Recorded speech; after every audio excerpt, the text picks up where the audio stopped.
Raisina dialogue के दौरान बातचीत में कांग्रेस सांसद शशि थरूर ने स्वीकार किया है कि रूस यूक्रेन युद्ध को लेकर 2022 में जो रुख उन्होंने अपनाया था वो सही नहीं था।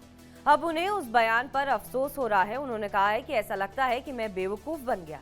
शशि थरूर के मिजाज बीते कुछ समय से बदले बदले नजर आ रहे हैं। बीते कुछ महीनों में शशि थरूर ने ऐसे कई बयान दिए हैं जो पार्टी लाइन से हटकर हैं।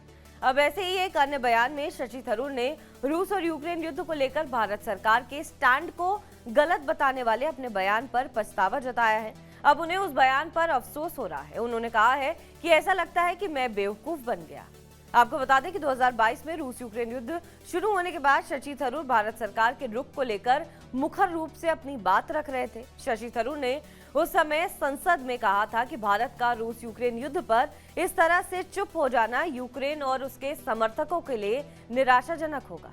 शशि थरूर ने सरकार पर मौन रहने का आरोप लगाते हुए कहा था कि रूस हमारा दोस्त है और उसकी कुछ वैध सुरक्षा चिंताएं हो सकती हैं, लेकिन भारत का अचानक इस मुद्दे पर चुप हो जाना यूक्रेन और उसके समर्थकों को निराश करेगा। शशि थरूर ने रायसीना डायलॉग 2025 में कहा कि मुझे 3 साल बाद ऐसा लगता है कि मैं बेवकूफ बन गया। भारत ने जो नीति अपनाई थी उसका साफ तौर पर मतलब ये है कि भारत के पास आज ऐसा प्रधानमंत्री है जो 2 हफ्ते के अंतराल में यूक्रेन के राष्ट्रपति और रूस के राष्ट्रपति दोनों को गले लगा सकता है। आज भारत जिस स्थिति में है उसके पीछे उसकी पुराने समय में तय की नीतियां भी हैं। आपको बता दें कि कुछ दिन पहले कांग्रेस से बढ़ती नाराजगी के बीच तिरुवनंतपुरम से सांसद शशि थरूर ने केंद्रीय मंत्री और बीजेपी नेता पीयूष गोयल के साथ एक फोटो पोस्ट की थी। ये तस्वीर भारत ब्रिटेन व्यापार समझौते पर चर्चा के बाद की गई। इस सेल्फी में वो केंद्रीय मंत्री पीयूष गोयल और ब्रिटिश व्यापार राज्य सचिव जोनाथन रेनॉल्ड्स के साथ नजर आ रहे हैं। उनकी इस तस्वीर के बाद कांग्रेस में उनके भविष्य को लेकर एक बार फिर से चर्चा तेज हो गई है।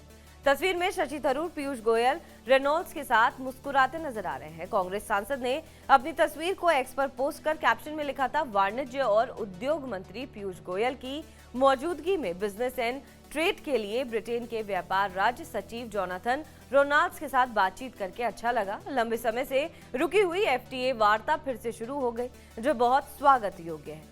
इस तस्वीर के कई मायने निकाले जा रहे थे। कोई इसे बीजेपी से उनकी बढ़ती नजदीकियों की तरह देख रहा था, तो कोई उनके भविष्य की योजनाओं से जोड़कर देख रहा था। आपको बता दें कि बीते कुछ महीनों में कांग्रेस सांसद ने कई ऐसे बयान दिए हैं जो उनकी पार्टी लाइन के लिए उलट रहे हैं। बहरहाल इस खबर पर आपका क्या कुछ कहना है हमें कमेंट करके जरूर बताएं। बाकी देश विदेश की तमाम बड़ी खबरों के लिए आप देखते रहें TV9 डिजिटल।